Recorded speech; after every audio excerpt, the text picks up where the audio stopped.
A very good evening, बच्चों. So today we will start our new branch of chemistry, that is organic chemistry. तो आज हम start करने वाले हैं organic chemistry. आई होप कि आपने कोऑर्डिनेशन चैप्टर की वीडियोस देख ली होंगी और उसमें मैंने काफ़ी इन डिटेल काफ़ी वीबीटी को भी बहुत अच्छे से एक्सप्लेन किया है और क्रिस्टल फील्ड थ्योरी को भी बहुत अच्छे से एक्सप्लेन किया है. अब जो आपकी ब्रांच स्टार्ट होने वाली है वो है ऑर्गेनिक केमिस्ट्री. आपको पता है कि ऑर्गेनिक केमिस्ट्री के टोटल चैप्टर्स आपके पास 12th क्लास में 5 चैप्टर्स हैं. So major portion of marks जो हैं वो आपकी ऑर्गेनिक केमिस्ट्री कैरी करती है. सो ऑर्गेनिक केमिस्ट्री को ध्यान से पढ़ना, शुरू से पढ़ना. आज मैं आपको जो ऑर्गेनिक केमिस्ट्री में बेसिकली डील करवाने वाली हूँ वो है, आपको थोड़ी सी इंट्रोडक्शन देने वाली हूँ जनरल ऑर्गेनिक केमिस्ट्री के बारे में. जनरल ऑर्गेनिक केमिस्ट्री जिसको हम बोलते हैं GOC. ऑर्गेनिक केमिस्ट्री को स्टार्ट करने से पहले मैं थोड़ा आपको बता दूं कि ऑर्गेनिक केमिस्ट्री है क्या. देखो, केमिस्ट्री का मतलब क्या होता है. अगर हम नॉर्मल लाइफ रूटीन की बात करें या हम कहते हैं कि केमिस्ट्री, हम यूज़ करते हैं इस वर्ड को. केमिस्ट्री का मतलब क्या, अगर हम नॉर्मल जो कॉमन मैन लैंग्वेज की टर्म में बात करेंगे, अगर हम कॉमन मैन की लैंग्वेज की टर्म में बात करें, जो आम आदमी बात करते हैं, केमिस्ट्री का मतलब क्या है. अगर हम टीवी शोज़ की बात करते हैं तो जनरली टीवी शोज़ में हम ये कहते हैं कि ये जो कपल है ना, इनके बीच की केमिस्ट्री बहुत अच्छी है. या हम एक बात कहते हैं कि ये जो कपल है इनके बीच में केमिस्ट्री इतनी अच्छी नहीं है कि तो इसका मतलब क्या होता है. केमिस्ट्री का मतलब होता है bonding. In common man language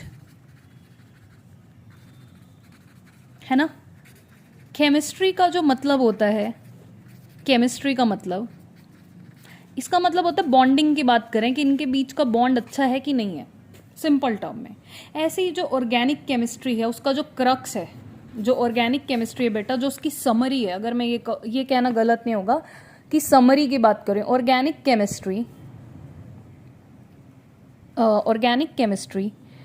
की जो समरी है ना, जो पूरा उसका निचोड़ है, वो किसके ऊपर डिपेंड करता है. वो डिपेंड करता है, it depends upon organic chemistry में होता क्या है.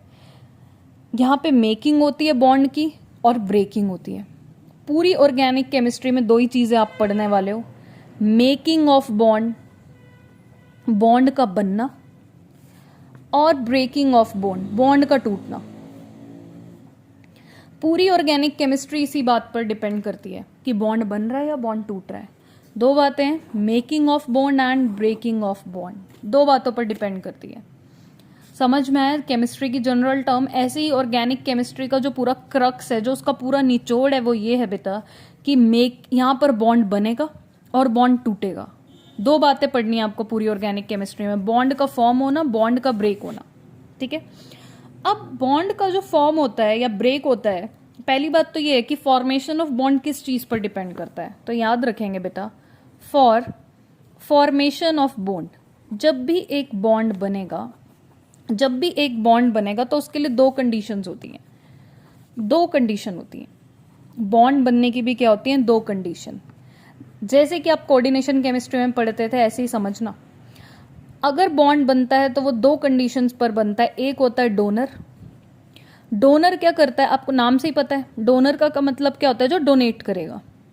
तो डोनर वो ऐसा एलिमेंट है कि हमारे पास एक ऐसा सब्सटेंस है ऑर्गेनिक केमिस्ट्री का, डोनर, जो क्या करता है, डोनेट करेगा पेयर ऑफ इलेक्ट्रॉन्स को. मैंने आपको बताया कि ऑर्गेनिक केमिस्ट्री का पूरा क्रक्स और समरी किस चीज़ पर डिपेंड करती है, making of bond and breaking of bond. अब बॉन्ड को फॉर्म करने के लिए दो कंडीशंस चाहिए. दो कंडीशन क्या होती हैं, एक तो उसमें चाहिए डोनर. अगर बॉन्ड बनेगा एक तो क्या होना चाहिए, डोनर. डोनर क्या करता है, इलेक्ट्रॉन पेयर को डोनेट करता है. और एक होना चाहिए एक्सेप्टर. एक क्या होना चाहिए, एक्सेप्टर. ये क्या करेगा, ये एक्सेप्ट करेगा. किसको एक्सेप्ट करेगा, पेयर ऑफ इलेक्ट्रॉन्स को एक्सेप्ट करेगा. ठीक है. तो आपको पता है कि जब भी हमारी केमिस्ट्री में बॉन्ड का मतलब होता है, बॉन्ड का मतलब क्या होता है, जिसके बीच में कितने इलेक्ट्रॉन्स प्रेजेंट होते हैं, 2 इलेक्ट्रॉन्स प्रेजेंट होते हैं। अगर किन्हीं 2 एलिमेंट्स के बीच में बॉन्ड बना हुआ है तो इसका मतलब उसके बीच में कितने इलेक्ट्रॉन प्रेजेंट है, 2 इलेक्ट्रॉन्स प्रेजेंट है। तो मैम बॉन्ड बनने की 2 कंडीशन होती है, एक डोनर होना चाहिए, एक क्या होना चाहिए, एक्सेप्टर। डोनर इलेक्ट्रॉन पेयर को डोनेट करेगा और एक्सेप्टर क्या करता है, इलेक्ट्रॉन पेयर को एक्सेप्ट करता है। फॉर एग्जाम्पल बेटा, मैंने एक सब्सटेंस ले लिया OH नेगेटिव, यहाँ पे O के ऊपर कैसा चार्ज है, नेगेटिव चार्ज है, ठीक है बच्चे। और इसके साथ मैंने ऐड कर दिया एक सब्सटेंस CH3I। समझा रही हूँ मैं आपको भी, मैं यहाँ पर कुछ बेसिक चीज़ें बताना चाह रही हूँ जिससे आपको जो केमिस्ट्री है, ऑर्गेनिक केमिस्ट्री है, वो क्लियर हो। एरो का मतलब समझ में आए कि केमिस्ट्री में एरो का मतलब क्या है। बॉन्ड बनने के लिए 2 चीजें चाहिए, एक डोनर होना चाहिए और एक क्या होना चाहिए, एक्सेप्टर। डोनर इलेक्ट्रॉन पेयर को डोनेट करता है, पेयर से मतलब समझ रहे हो, पेयर का मतलब है 2 इलेक्ट्रॉन्स की बात कर रहा है। एक्सेप्टर इलेक्ट्रॉन पेयर को क्या करेगा, एक्सेप्ट करेगा। अब इसके बीच में रिएक्शन होगी। ये एरो क्या बताता है कि ये जो चीज आपने मिक्स की है, अब इस चीज से कुछ और चीज बनने वाली है, यानी ट्रांसफॉर्मेशन होने वाली है। रिएक्टेंट से क्या मिलने वाला है, हमें प्रोडक्ट मिलने वाला है। ऑर्गेनिक केमिस्ट्री की यही बात होती है, आपने रिएक्टेंट लिए, रिएक्टेंट को मिक्स किया, ट्रांसफॉर्मेशन हो जाएगी। ट्रांसफॉर्मेशन का मतलब रिएक्टेंट से आपको क्या मिल जाएगा, प्रोडक्ट मिल जाएगा। प्रोडक्ट क्या मिलेगा बेटा आपको, CH3OH alcohol plus I negative. अब ये होगा क्या, देखो OH नेगेटिव को मैं ऐसे लिख रही हूँ, ठीक है, इसको थोड़ा रिवर्स करके लिख दिया, OH नेगेटिव को ही रिवर्स करके लिख दिया। और CH3I को मैं ऐसे बेटा थोड़ा ओपन स्ट्रक्चर बॉन्ड। अब देखो आपको पता है, छोटी क्लासेस से आपको पता है कि कार्बन कितने बॉन्ड बनाता है, 4 बॉन्ड बनाता है। CH3I का मतलब एक बॉन्ड तो उसने आयोडीन के साथ बनाया हुआ है, बाकी 3 बॉन्ड किसके साथ बनाए हुए हैं, उसने हाइड्रोजन के साथ 3 बॉन्ड बनाए हुए हैं। अब मुझे एक बात बताओ बेटा, कार्बन और आयोडीन में जो आयोडीन है उसके ऊपर कैसा चार्ज होता है, नेगेटिव चार्ज। इस साइन का मतलब क्या होता है, इसके ऊपर नेगेटिव चार्ज होता है, slight negative charge. Iodine electronegative element है और इस बॉन्ड का मतलब क्या है, कार्बन और आयोडीन के बीच में कितने इलेक्ट्रॉन है, 2 इलेक्ट्रॉन है। इस बॉन्ड का मतलब क्या है, कार्बन और आयोडीन के बीच में कितने इलेक्ट्रॉन है, 2 इलेक्ट्रॉन है। अब क्योंकि आयोडीन कैसा है, नेगेटिवली चार्ज है, तो ये क्या करेगा, इलेक्ट्रॉन्स को अपनी तरफ खींचेगा। ये इलेक्ट्रोनेगेटिव एलिमेंट है, कार्बन इलेक्ट्रोनेगेटिव एलिमेंट नहीं है, तो आयोडीन इलेक्ट्रॉन्स को अपनी तरफ खींचेगा। अगर वो इलेक्ट्रॉन्स को अपनी तरफ खींचेगा, इन 2 इलेक्ट्रॉन्स को क्या करेगा, ये आयोडीन। अब इनमें क्या है कि आयोडीन ज्यादा ताकतवर है, वो इलेक्ट्रॉन्स को अपनी तरफ खींचता है, तो कार्बन की तरफ से इलेक्ट्रॉन्स क्या हो जाते हैं, कम हो जाती है। जो इलेक्ट्रॉन की डेंसिटी है, ये 2 इलेक्ट्रॉन्स किसकी तरफ खींचे चले जा रहे हैं, आयोडीन की तरफ, तो कार्बन से दूर जा रहे हैं, तो कार्बन पर कैसा चार्ज आएगा, पॉजिटिव चार्ज। अब देखो होगा क्या, इस वजह से कार्बन के ऊपर पॉजिटिव चार्ज आ गया और आयोडीन के ऊपर कैसा चार्ज है, नेगेटिव चार्ज है। अब ये जो OH नेगेटिव है, ये क्या करेगा, इस कार्बन पर अटैक करेगा, ठीक है। कार्बन 4 ही बॉन्ड बना सकता है। कितने बॉन्ड बना सकता है बेटा, ये 4 बॉन्ड बना सकता है, 4 से ज्यादा तो बनाएगा नहीं। अब OH नेगेटिव ने यहां पर कार्बन को अप्रोच किया, तो अब ध्यान से देखना होगा क्या आपके पास, इस एरो का मतलब क्या होता है, ये बताना चाह रही हूं मैं। इस एरो का मतलब क्या होता है, इस पूरे एरो का मतलब होता है ऑर्गेनिक केमिस्ट्री में, ये एरो बताता है कि हम, ये एरो का मतलब होता है कि हम क्या कर रहे हैं, 2 इलेक्ट्रॉन्स पुट कर रहे हैं। किसके बीच में पुट कर रहे हैं बेटा, O और कार्बन के बीच में। इस एरो का मतलब क्या है, हम 2 इलेक्ट्रॉन्स को पुट करने वाले हैं। किसके बीच में पुट करने वाले हैं, ऑक्सीजन और कार्बन के बीच में हम पुट करने वाले हैं। तो ये जो एरो रिप्रेजेंट कर रहा है, ये एरो आपको बता रहा है 2 इलेक्ट्रॉन्स ट्रांसफर हुए हैं। ये एरो क्या बता रहा है आपको, 2 इलेक्ट्रॉन्स क्या हुए, ट्रांसफर हुए। ध्यान से समझना, मैंने क्या किया, OH नेगेटिव की रिएक्शन CH3I के साथ कराई। मैंने आपको बता दिया कार्बन के ऊपर पॉजिटिव चार्ज क्यों है और आयोडीन के ऊपर नेगेटिव चार्ज क्यों है, क्योंकि आयोडीन इलेक्ट्रोनेगेटिव है और कार्बन से इलेक्ट्रॉन को खींच लेगा, तो इसके ऊपर पॉजिटिव चार्ज आएगा, इसके ऊपर नेगेटिव चार्ज आएगा। बॉन्ड का मतलब क्या है, इस कार्बन और आयोडीन के बीच में कितने इलेक्ट्रॉन है, 2 इलेक्ट्रॉन। अब मैंने कुछ ऐसा साइन बनाया कि OH नेगेटिव से यहाँ पे ये एरो बनाया, कार्बन की तरफ दिखाया, और ये एरो दिखाऊंगी ये एरो किसकी तरफ जा रहा है? आयोडीन की तरफ। ध्यान से समझना, इस एरो का मतलब क्या होता है? इस एरो का मतलब क्या होता है? आपने 2 इलेक्ट्रॉन्स पुट करने हैं। 2 इलेक्ट्रॉन से क्या बनता है? एक बॉन्ड बनता है। इतनी बात आपको क्लियर है? 2 इलेक्ट्रॉन्स जब भी किसी एटम के बीच में होंगे, इसका मतलब क्या होगा? उसके बीच में एक बॉन्ड बनेगा। 2 इलेक्ट्रॉन से हमेशा क्या बनता है? एक बॉन्ड बनता है। +1 में आपने लुईस डॉट स्ट्रक्चर पढ़े होंगे, I will not repeat it again. सिर्फ इतनी बात समझ लो कि 2 इलेक्ट्रॉन से क्या बनता है? एक बॉन्ड। इस एरो का मतलब क्या है कि हमने 2 इलेक्ट्रॉन्स को पुट करना है, ऑक्सीजन और कार्बन के बीच में 2 इलेक्ट्रॉन्स को पुट कर देना है।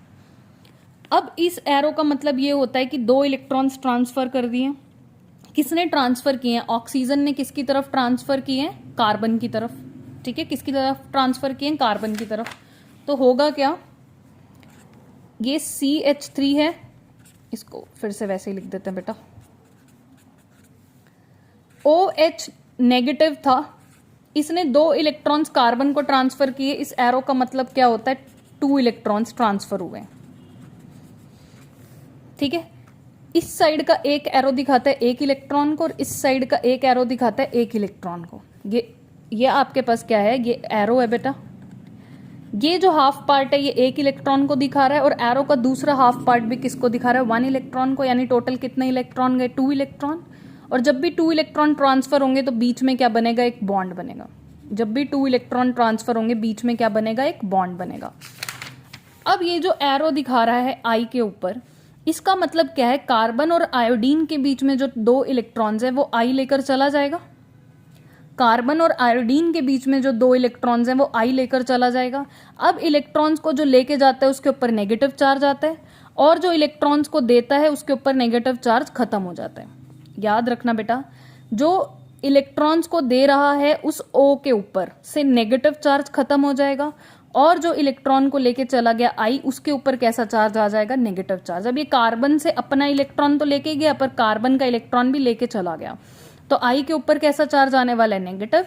और O ने इलेक्ट्रॉन यहाँ पे दिए हैं, O ने क्या दिए हैं? यहाँ पे इलेक्ट्रॉन्स दिए हैं, तो O के ऊपर कैसा चार्ज आ जाएगा? नेगेटिव चार्ज खत्म हो जाएगा। तो यानी इस एरो का मतलब है कि कार्बन और ऑक्सीजन के बीच में बॉन्ड बन गया, क्योंकि कार्बन 4 ही बॉन्ड बनाता है। अपने 10th क्लास से पढ़ा होगा, 11th में भी पढ़ा होगा। कार्बन टोटल कितने बॉन्ड बना सकता है? 4।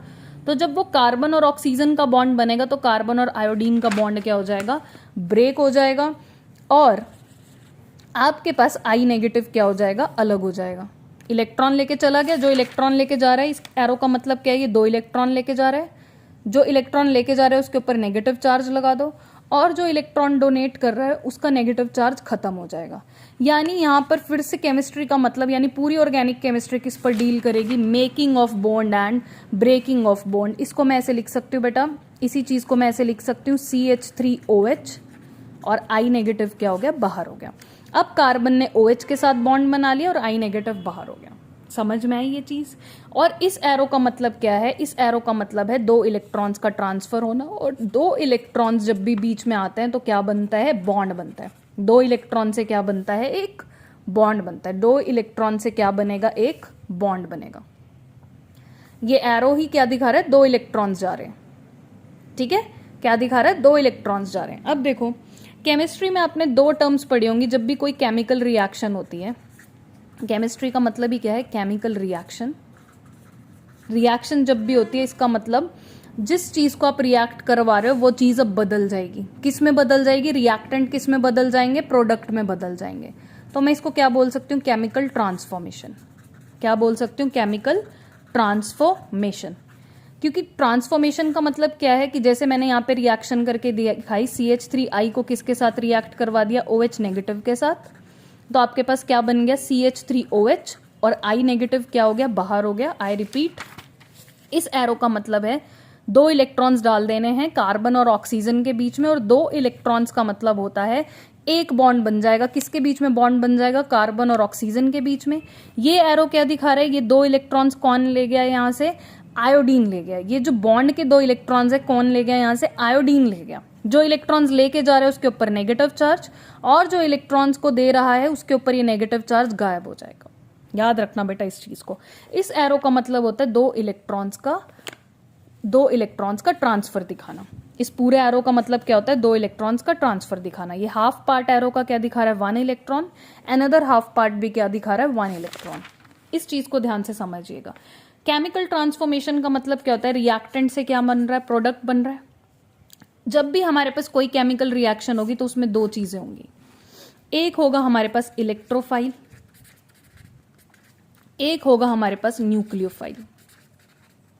ठीक है, जब भी केमिकल रिएक्शन होगी तो उसमें 2 चीजें प्रेजेंट होंगी, एक हमारे पास इलेक्ट्रोफाइल होगा और एक हमारे पास क्या होगा, न्यूक्लियोफाइल।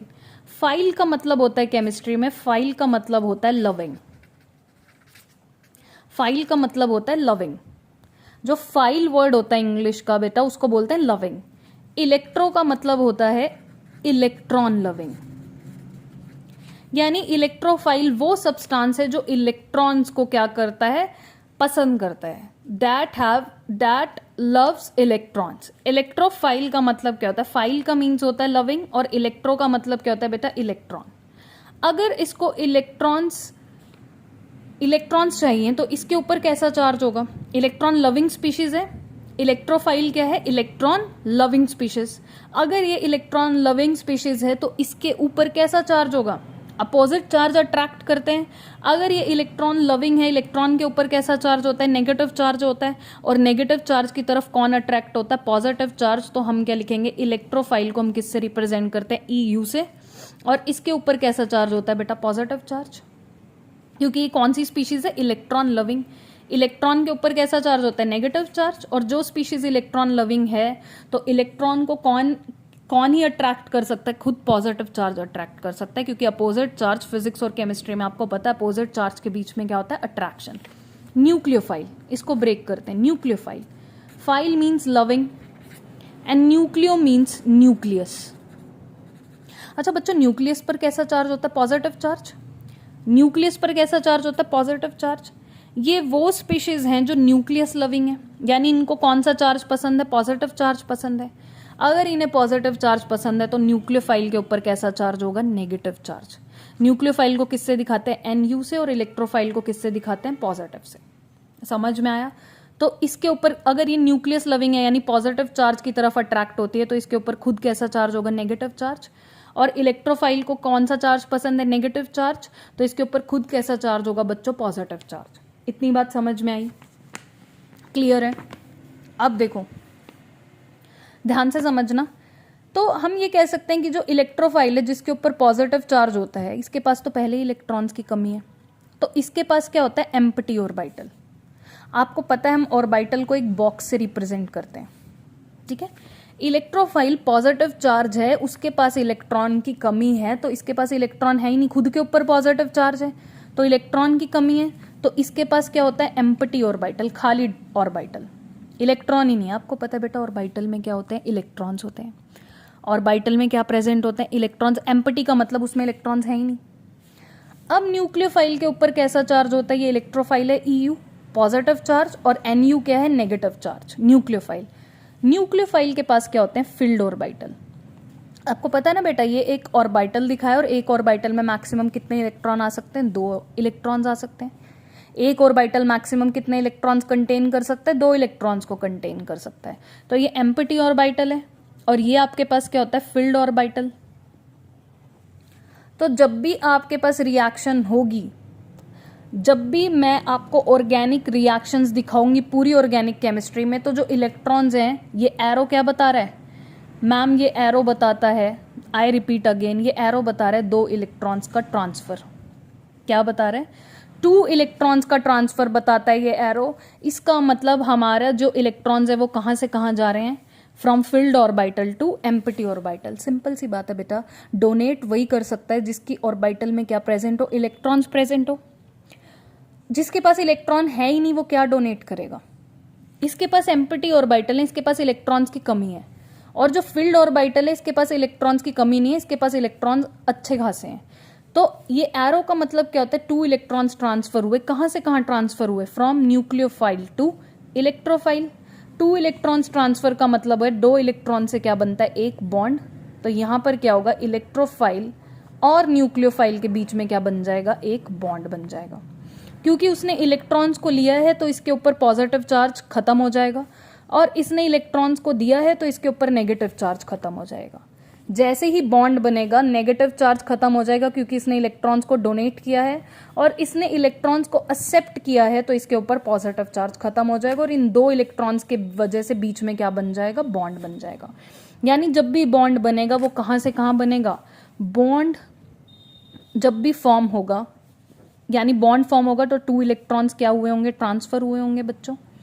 और ट्रांसफर कहाँ से कहाँ होंगे, फ्रॉम न्यूक्लियोफाइल, न्यूक्लियोफाइल के पास इलेक्ट्रॉन्स है, मैं कह सकती हूँ फ्रॉम न्यूक्लियोफाइल यानी from filled orbitals, from filled orbitals to electrophile. Electrophile का मतलब क्या होता है बेटा, एम्प्टी ऑर्बिटल। यानी जब भी हमारी ऑर्गेनिक रिएक्शंस जब भी होंगी, जब भी ये एरो का मतलब होगा, इस एरो का मतलब होगा कि 2 इलेक्ट्रॉन्स ट्रांसफर हुए हैं, वो 2 इलेक्ट्रॉन्स कहाँ से कहाँ ट्रांसफर हुए हैं, वो ट्रांसफर हुए हैं फिल्ड ऑर्बिटल से एम्प्टी ऑर्बिटल की तरफ। अगर मान लीजिए कोई किसी को पैसे, किसी को उधार देना है, तो उस इंसान के पास पैसे ज़्यादा हैं तभी वो किसी को पैसे उधार दे रहा है, और जो पैसे ले रहा है उसके पास पैसे की शॉर्टेज है। ऐसे ही न्यूक्लियोफाइल के पास इलेक्ट्रॉन्स की कोई शॉर्टेज नहीं है तो ये इलेक्ट्रॉन्स को डोनेट करेगा, और इसके पास इलेक्ट्रॉन्स की शॉर्टेज है, इसके पास क्या होगा, ये इलेक्ट्रॉन को एक्सेप्ट करेगा, तभी इसके ऊपर पॉजिटिव चार्ज है और उसके ऊपर क्या है, नेगेटिव चार्ज।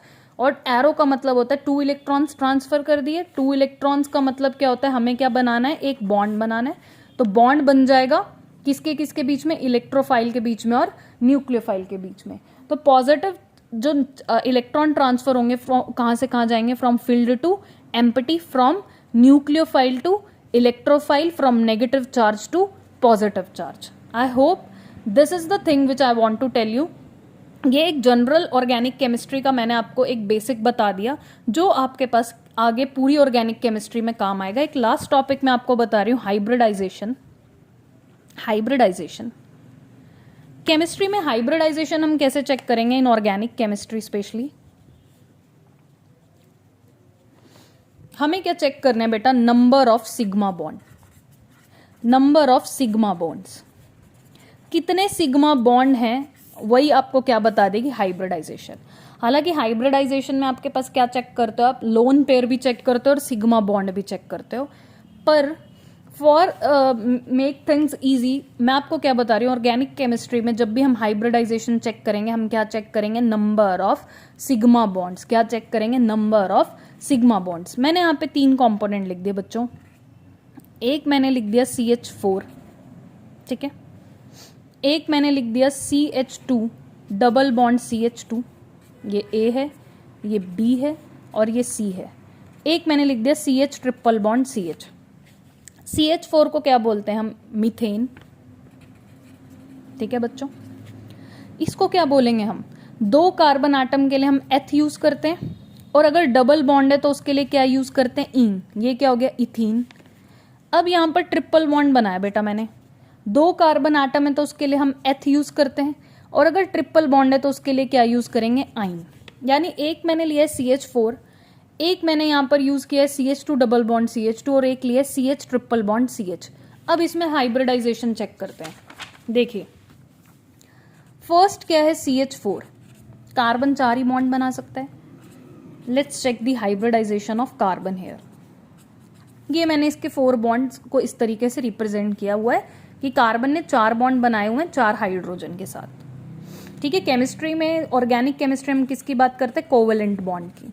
किसकी बात करते हैं, कोवेलेंट बॉन्ड की। तो यहाँ पर कितने सिग्मा बॉन्ड है, जो सिंगल बॉन्ड होता है, जो सिंगल बॉन्ड होता है वो कौन सा बॉन्ड होता है, sigma bond, sigma, S for single, S for sigma.